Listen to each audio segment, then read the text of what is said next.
The Young and the Restless week of August 18th to 22nd reveals that Claire Newman will plan to show Nate Hastings the real Audra Charles, while Billy Abbott makes a cryptic announcement.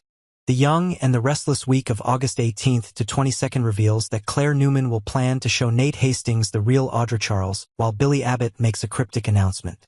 Holden began to feel something was wrong when Daniel's questions became too specific, too deep, and not at all the innocent curiosity he had initially thought. The looks Daniel gave him in recent conversations no longer seemed like those of an acquaintance, but of someone trying to uncover something hidden. Holden felt it very clearly, and it made him so nervous that he didn't even realize how much he had changed in the eyes of others. In Holden's mind, the haunting memory of Damien's death still haunted him like a shadow that couldn't be dispelled. Everything that happened in Nice was still like a scar that hadn't healed, and the truth was that Holden wasn't completely innocent. He had been at the mansion that night, heard the screams, and knew more than he had told anyone. But if he stays silent, no one can accuse him. If no one brings up those memories, he can still live with the cover he's keeping. And so, Daniel's actions make everything seem to collapse. Holden begins to suspect not only Daniel but also the person behind it. Why is Daniel suddenly interested in him? Is it just normal curiosity? Or did someone order him to do it? And who else could it be but Kane, who always appears like a nightmare in Holden's mind every time he tries to sleep? Kane is not someone who lets things go easily, and if Kane suspects that Holden knows something about Damien's death, he certainly won't let it go. Holden knows Kane's personality. Cold, decisive, and always acts before others have a chance to fight back. It is the fear of being eliminated that gradually makes Holden lose his sanity. He can no longer distinguish between real threats and illusions created by himself. Because of this, his behavior became clearly unstable, and that could not escape Phyllis's watchful eyes.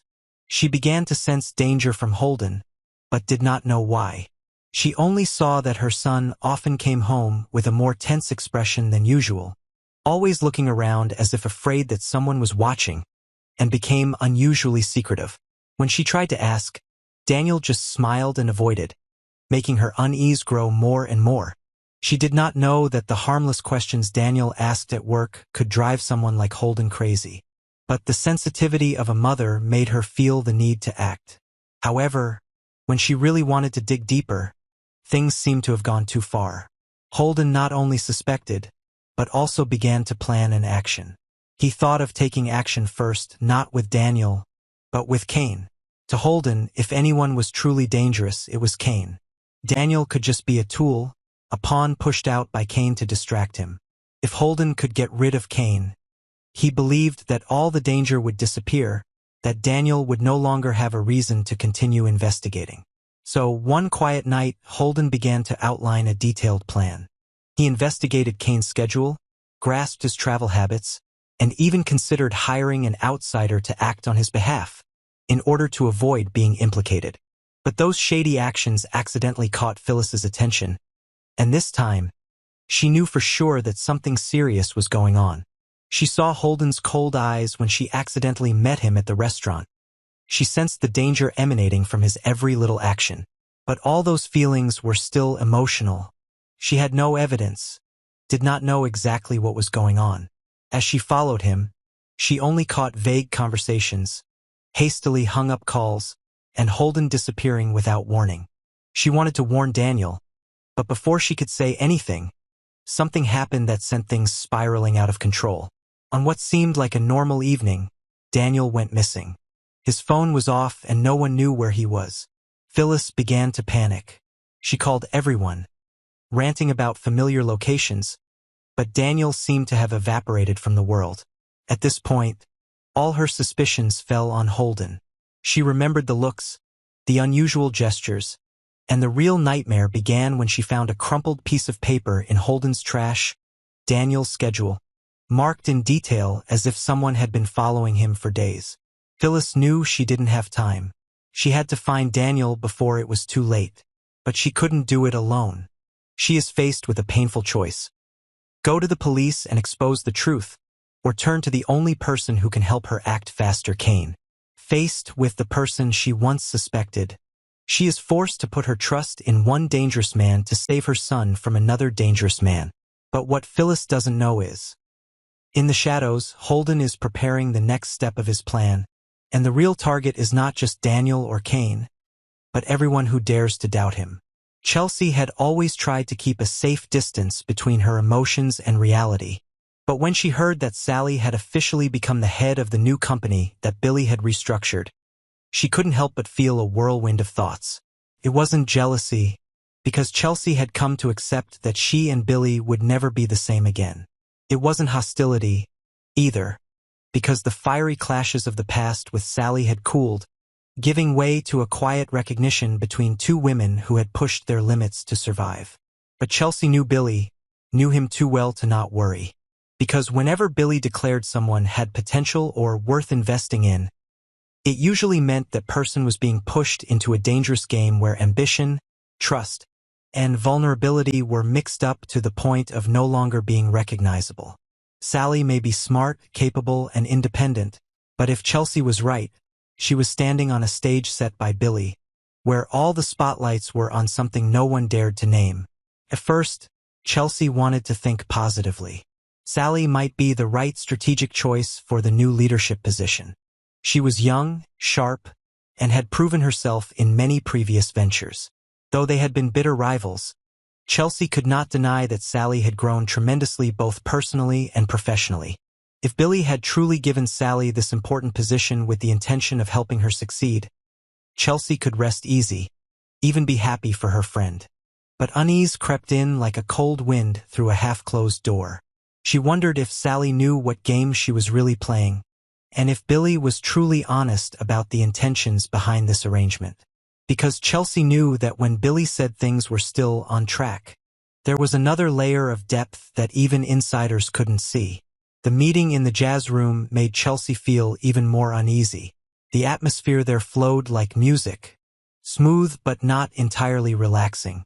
When she asked Billy and Sally about Sally's new role in the company, Chelsea received a vague smile from both of them, like a harmony without a main melody. Billy, in his usual half-serious, half-teased tone, avoided a direct answer, then said that he also had his own exciting news to announce soon. But Chelsea didn't feel relieved. On the contrary, she felt like she had just crossed the threshold of a secret that shouldn't have existed. What was the news Billy was holding back? A new business opportunity? Another merger strategy? Or a plan to get rid of Sally if she didn't meet expectations? She wasn't sure. But Chelsea didn't trust anything too perfect, especially when it came from someone like Billy, who always had a card up his sleeve. She began to wonder if the exciting news had something to do with someone else, someone who wasn't part of the conversation tonight. Maybe it was Holden, who was in a state of panic after the turmoil surrounding Damien's death.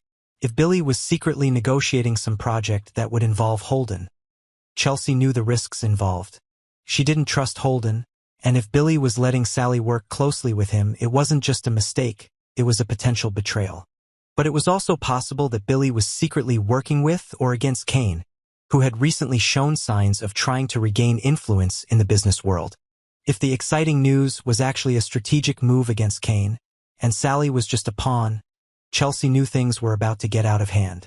Chelsea didn't want to speculate too much, but she couldn't close her eyes to the intuition that was stirring inside her. She had trusted Billy, loved him to the point of losing herself. And now that she was outside of that relationship, she saw things clearly that people in love couldn't see.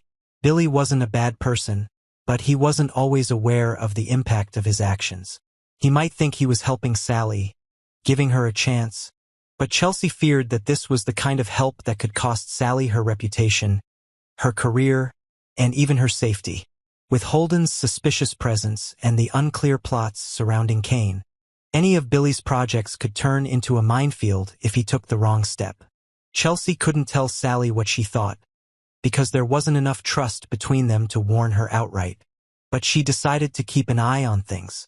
She knew that if anyone would be the first to realize things were going off course, it would be her.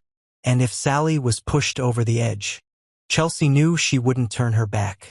Because whether they were friends or foes, she knew that in this world, only those who could see danger early would survive. And in Chelsea's eyes, Billy might have a trump card, but that didn't mean he controlled the game. Nate returned from Chicago with a dull, unspoken grief. Damien's memorial service left him with a cold void, not only from the loss of a brother but also from the many unanswered questions surrounding his death. His mind was still caught between regret, words left unsaid, and unfamiliar faces expressing seemingly insincere grief. But Nate didn't have time to dwell on his feelings for too long, because as soon as he arrived back in Genoa City, Claire was waiting, with a determined look on her face that was the complete opposite of her usual hesitation. Claire knew that what she was about to say would cause a stir, but she also knew that if she remained silent, the truth would be buried forever in the layers of lies that Audra had skillfully wrapped around everyone she came into contact with. Claire didn't want to hurt Nate, especially since he'd just returned from an emotional funeral, but her sense of duty compelled her to hold back.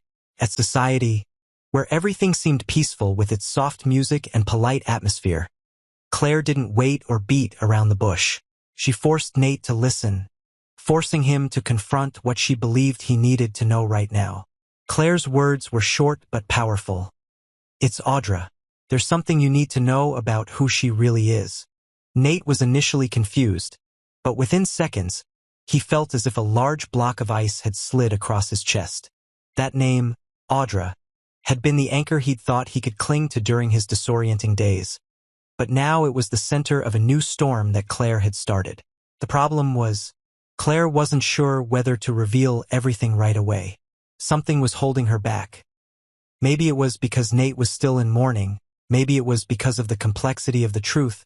If Claire didn't tell her everything quickly, Audra would surely find a way to twist the situation and twist the evidence to make Nate suspect Claire. That was something Claire couldn't afford to let happen. But things were still in limbo, as her conversation with Nate was interrupted by some regulars coming over to say hello, and Claire realized that she couldn't expose everything in a public place like this. While Claire pondered her next move, Audra sensed danger. Her survival instincts and manipulative skills had never let her down. Audra knew that if Claire revealed everything, especially the fact that she had been caught making out with Kyle at the restaurant, in front of several witnesses who could corroborate, it would all fall apart.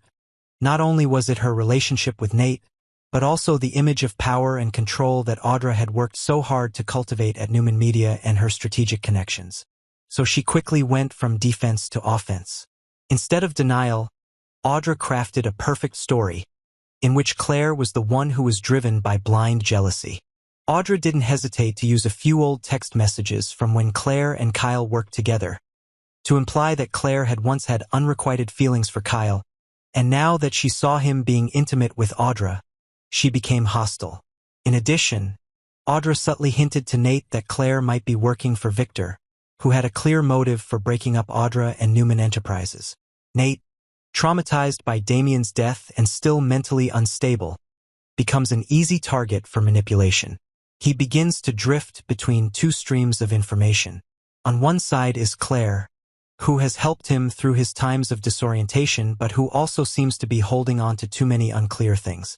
On the other side is Audra, whom he trusted, loved, and saw as an ideal ally in his work and life plans. Feelings of betrayal and doubt begin to gnaw at Nate's mind, making him lose his sense of what is real and what is not. But what really scares him is the feeling of losing control, the same feeling he had when he heard the news of Damien's death, when everything slipped away from him in an instant. Claire doesn't give up. She decides to confront Audra directly, even though she knows it could put her in danger. She gathers more evidence, approaches the restaurant manager, finds employees who may have seen Audra and Kyle, and even gets a blurry but sufficient security camera recording to prove that Audra is not as innocent as she claims. But when Claire tries to bring the evidence to Nate, she discovers that Audra is one step ahead. Nate has received a spliced recording, along with a spoofed email from an address similar to Victor's, as if to reinforce the suspicion that Claire is being manipulated by Victor. The situation takes a dangerous turn when Nate begins to distance himself from both women. He can't make a decision for fear of making a mistake, but his silence only makes Claire more uneasy. She knows she's being pushed into a defensive position, and if she doesn't act quickly, she'll be labeled a villain, a role she doesn't deserve. Claire no longer cares about fame or sympathy. She just wants Nate to know the truth, even if it makes him angry or breaks his trust. Because if Audra continues to gain control, it won't just hurt Nate, but also the network of people she's been manipulating from the shadows. In the days ahead, things will only get more tense.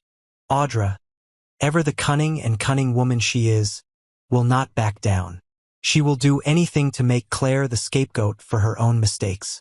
But Claire, for the first time in her life, is not afraid, because she knows she's not alone. And more importantly, she knew that if no one stood up to expose the darkness, then no one would believe in the light.